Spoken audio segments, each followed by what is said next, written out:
Adrien, le soldat parfait. Le ciel de Vega 7 était en feu. Des chasseurs impériaux et rebelles s'affrontaient au-dessus des ruines, tissant des arcs de lumière entre les colonnes de fumée qui s'élevaient des districts industriels dévastés. Les explosions illuminaient, les gratte-ciels effondrés, projetant des ombres mouvantes sur les décombres. Sur le sol, le chaos était total. Les blindés impériaux roulaient à travers la ville en ruine, ouvrant le feu sur les barricades rebelles qui tentaient de les ralentir. Les soldats progressaient dans un enfer de métal et de cendres, chaque avancée coûtant des dizaines de vies.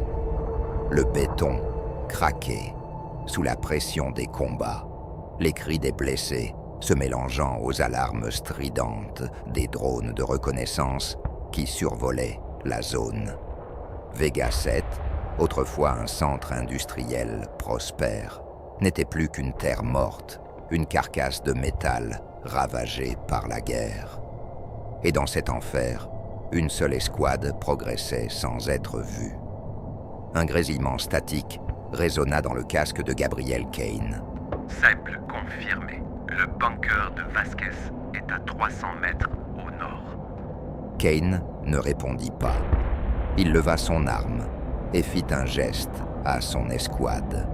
Les soldats se déplacèrent comme des ombres, longeant les murs en ruine, évitant les faisceaux rouges des drones ennemis qui balayaient l'obscurité.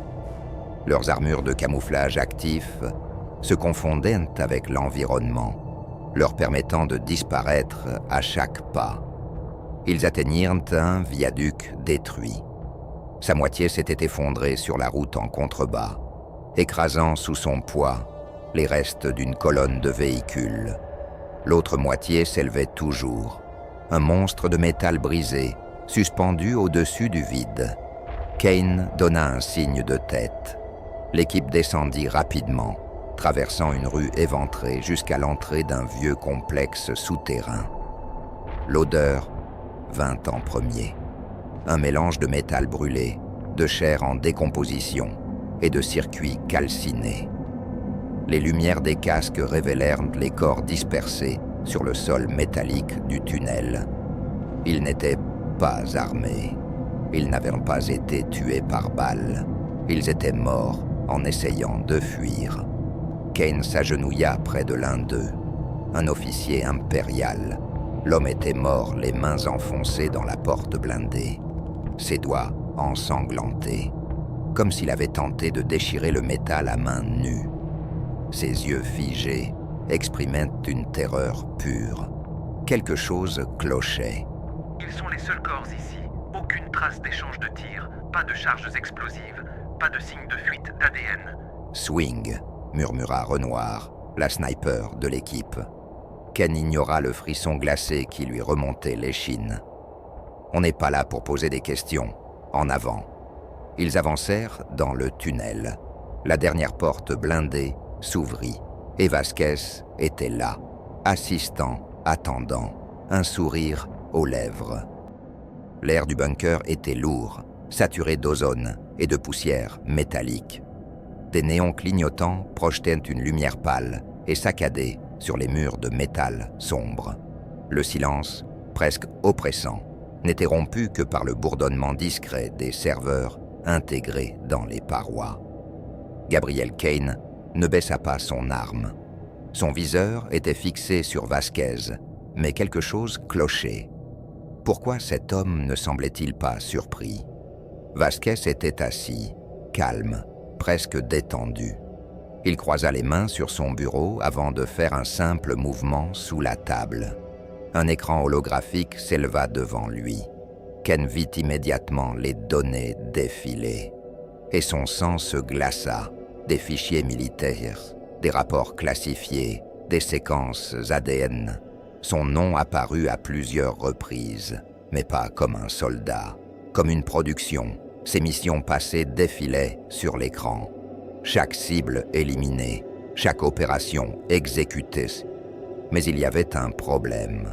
Il n'avait jamais combattu des traîtres. Il avait exécuté des scientifiques, des ingénieurs, des officiers impériaux, des individus marqués comme risques internes, des gens qui en savaient trop. Vasquez le regardait, amusé. « Tu commences à comprendre, pas vrai ?» Kane cligna des yeux. Les chiffres, les noms, les rapports commencèrent à perdre leur sens. Son cœur battait plus vite. Un léger bourdonnement s'installa au fond de son crâne. Une pression anormale, comme un étau qui se refermait lentement sur son esprit. Puis, la douleur arriva. Un mal de tête intense, une barrière mentale s'était activée en lui. Il n'avait pas le droit de comprendre. Les mots sur l'écran étaient là, mais son cerveau refusait de les assimiler. Chaque fois qu'il tentait d'analyser l'information, une vague de douleur sourde brouillait ses pensées. Vasquez sourit. « Ils t'ont bien programmé. Tu veux comprendre, mais tu ne peux pas. » Kane voulait parler, mais aucun son ne sortit de sa bouche. Son bras trembla légèrement, mais son arme ne bougea pas. « Tu crois être un soldat, Kane ?» La voix de Vasquez était calme, presque compatissante. « Tu n'as jamais été qu'un outil. Chaque ordre que tu reçois, chaque décision que tu prends, tout est déjà décidé pour toi. » Kane ferma les yeux une seconde. Sa respiration s'accélérait. Il devait... Non, il devait obéir. Il sentit son doigt se crisper légèrement sur la détente. Un ordre apparut dans son esprit, comme une impulsion électrique. Éliminer la cible. Il tenta de résister. Il lutta de toutes ses forces, mais c'était trop tard. Bang! Le coup partit avant même qu'il ne puisse prendre une décision. Le crâne de Vasquez fut projeté en arrière. Son corps bascula, frappant lourdement le sol. Le silence tomba de nouveau. Un silence insupportable. Kane resta figé. Son bras tremblait encore légèrement. Il venait d'abattre Vasquez, mais il savait que ce n'était pas lui qui avait pris cette décision. Sa programmation avait repris le contrôle. Et ça le terrifiait plus que tout ce qu'il avait vu sur cet écran. Une voix grésilla dans son communicateur. « Commandant, la cible est-elle éliminée ?» Il cligna des yeux, tentant de reprendre son souffle. Le sang de Vasquez s'étendait sur le sol métallique. Il ouvrit la bouche. Sa voix était plus froide que jamais. Cible neutralisée, mission accomplie. Mais il savait que rien n'était accompli. Les néons du bunker grésillaient au plafond, projetant une lumière tremblante sur les murs métalliques. L'odeur âcre du plasma brûlé flottait dans l'air. Gabriel Kane restait debout, son arme encore levée. Vasquez était mort, mais quelque chose en lui criait que ce n'était pas terminé. Il n'avait pas choisi de tirer. Son esprit avait essayé de comprendre, mais son corps avait agi avant lui. Sa main tremblante baissa lentement son arme. Le sang du général s'infiltrait entre les rainures du sol, traçant des lignes sombres qui reflétèrent la lumière froide des écrans holographiques. Il jeta un regard rapide au fichier encore ouvert sur le terminal. Il pouvait encore récupérer les données. Il pouvait enfin voir la vérité. Ses doigts s'approchèrent du clavier et une vague de douleur explosa dans son crâne. Une barrière invisible écrasa ses pensées, effaçant chaque tentative de réflexion. Son souffle se coupa. Il posa une main sur son casque, cherchant un appui. Ses propres protocoles mentaux s'activaient contre lui. Tout ce qu'il venait de lire, son cerveau l'effaçait déjà. Il recula d'un pas, vacillant sous l'effet de la pression mentale. Vasquez avait raison. Il ne pouvait pas poser de questions. L'Empire l'avait conçu pour tuer et obéir. Et pourtant, une autre impulsion naquit en lui, un instinct plus profond, quelque chose qu'il n'avait pas prévu, la rage. Il ne voulait plus être une arme. Ses muscles se tendirent, alors que la douleur pulsait encore dans sa tête. Il força son regard sur l'écran. Les informations commençaient à disparaître sous ses yeux. Un système de sécurité? Non. C'était lui-même. Son cerveau était en train de purger les preuves. Ses propres souvenirs s'effaçaient. Kane attrapa une clé de stockage magnétique accrochée à la ceinture de Vasquez. Un dernier fragment de conscience lui souffla une idée. Il ne pouvait pas comprendre maintenant, mais plus tard, il fourra l'objet dans une poche scellée de son armure et pivota vers la sortie. Le temps était compté. Son communicateur grésilla à nouveau. Commandant, quelque chose ne va pas? Le signal du bunker indique une activité résiduelle. Ken s'éclaircit la gorge. Il devait reprendre le contrôle.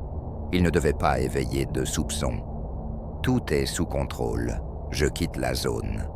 Il activa le détonateur fixé sur le mur. Des charges de démolition s'armaient à travers tout le complexe. Dans 30 secondes, tout serait réduit en poussière. Il jeta un dernier regard au cadavre de Vasquez. Il savait qu'il avait ouvert une porte qu'il ne pourrait plus refermer, mais il ne pouvait pas encore se retourner contre l'Empire, pas avant de savoir qui il était vraiment. Alors, pour la première fois depuis sa création, Gabriel Kane se força à mentir. Mission accomplie, je rentre. Et derrière lui, le bunker explosa. L'explosion fit trembler la terre sous ses pieds. Une onde de choc traversa les ruines du district industriel, projetant des débris et des flammes dans le ciel obscurci par la guerre. Gabriel Kane avançait sans se retourner. Derrière lui, le bunker de Vasquez n'existait plus. Les fichiers, les preuves, tout avait été anéanti sous un déluge de feu et de gravats. Tout, sauf ce qu'il portait dans sa poche. Son casque filtra la poussière, en suspension, alors qu'il sortait des souterrains. Le champ de bataille l'attendait. Des blindés impériaux s'étaient déployés dans les rues en ruine, leurs tourelles balayées par le recul des tirs lourds. Des unités rebelles tentaient encore de résister, mais la guerre était déjà perdue pour eux. L'Empire reprenait Vega 7. Kane activa son communicateur. Ici Kane, cible éliminée, bunker neutralisé. Je reviens au point d'exfiltration. Une pause, puis la voix du commandement répondit, glaciale. Compris, commandant. Transmission confirmée. Rendez-vous à l'extraction. Il coupa le canal. Ses yeux balayèrent l'horizon dévasté. Il était en train de mentir à l'Empire, et personne ne le savait. Il ne ressentait pas de peur, seulement un étrange frisson qui remontait son échine. Il savait qu'il marchait sur une corde raide, mais il n'avait pas le choix. Kane atteignit le point d'exfiltration. Un vaisseau impérial l'attendait, sa coque couverte de poussière et de traces de plasma. La rampe s'ouvrit dès qu'il fut à portée. Il grimpa à bord. À l'intérieur, son escouade était déjà installée. « Bordel, enfin !» lança Renoir, détachant son casque. « J'ai cru que ce foutu bunker t'avait avalé. » Kane ne réagit pas. Il posa son fusil, s'asseyant en silence. Son esprit tournait à une vitesse anormale. Il savait que son conditionnement avait voulu effacer ce qu'il avait vu, mais quelque chose en lui avait résisté. Un virus mental, un fragment de doute qui refusait de disparaître. La clé magnétique de Vasquez pressait contre son uniforme, caché sous les plaques d'armure. Là-dessus, peut-être, une réponse. Il inspira profondément. Le vaisseau s'éleva dans le ciel noir, laissant derrière lui les ruines encore fumantes de Vega 7. Personne ne savait ce qui venait de commencer. Personne, sauf lui. Le cerveau retient ce qui l'émeut. Si cette histoire vous a touché, montrez-le en laissant un like et en vous abonnant. Votre soutien est essentiel pour que nous puissions continuer à raconter encore plus d'histoires comme celle-ci. Les prochains épisodes réservent bien des rebondissements. Ne les manquez pas.